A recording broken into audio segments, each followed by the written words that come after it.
nasogastric feeding to this patient. So first, also we have to verify order first. So we already know this patient have to do the nasogastric feeding. So first we approach the patient. When we approach the patient, we will do the hand rub. And then verify the patient identity. So, good morning, Mister. Can you tell me what is your name?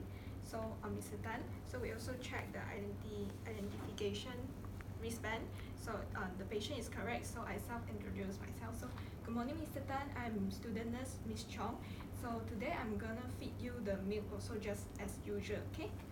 So after that, we elevate the bed to 30 or 45 degree. Okay. 30. Okay. After that, we open. We try to see if the nasogastric tube is attached in the right place. So first we see it's attached also. After that, we do the aspiration first.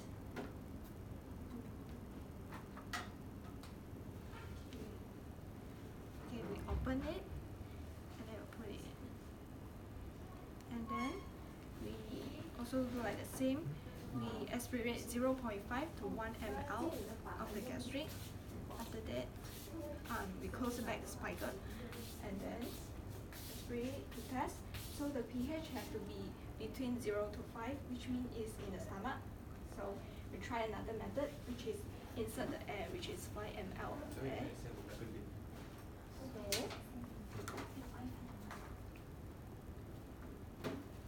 okay, tell the patient we have to open his clothes. So left upper, right, which is the stomach, please. We put our stethoscope on the left upper part. And then after that, no need to put first. We put in this first. Okay, after that, put at the left upper quadrant.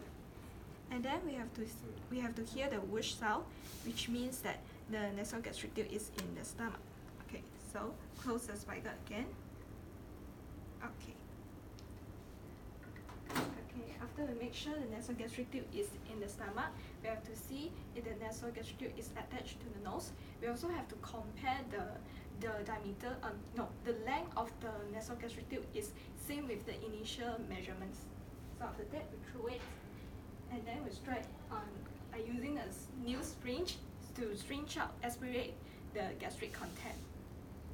So, okay, open the spigot and then keep on aspirate until I feel the resistance, and then I put it out and then close it back. So I have to see if the gastric content is exceeding the amount of doctor prescribed. If the amount is exceeding from the doctor, what doctor say, so we cannot give this patient the feeding because the patient is like don't have the indigestive tolerance. Does not digest the previous one. Okay. So later that this patient does not have that problem, so we can continue to do the feeding. So first, actually we have to use the syringe with this zygote, but this one is technical problem, so cannot use. So we use this one. So first open.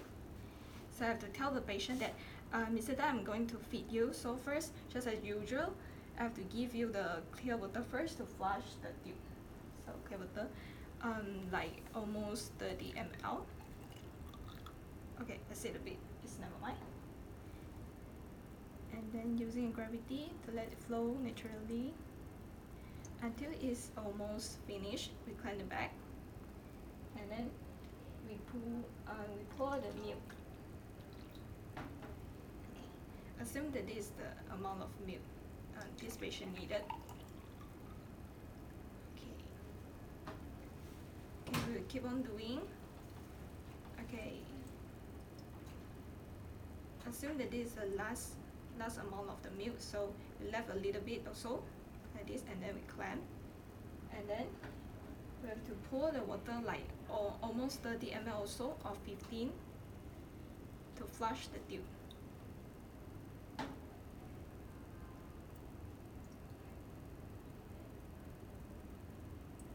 Okay, when it's almost finished, we also have to clamp to make sure there's not air inside it.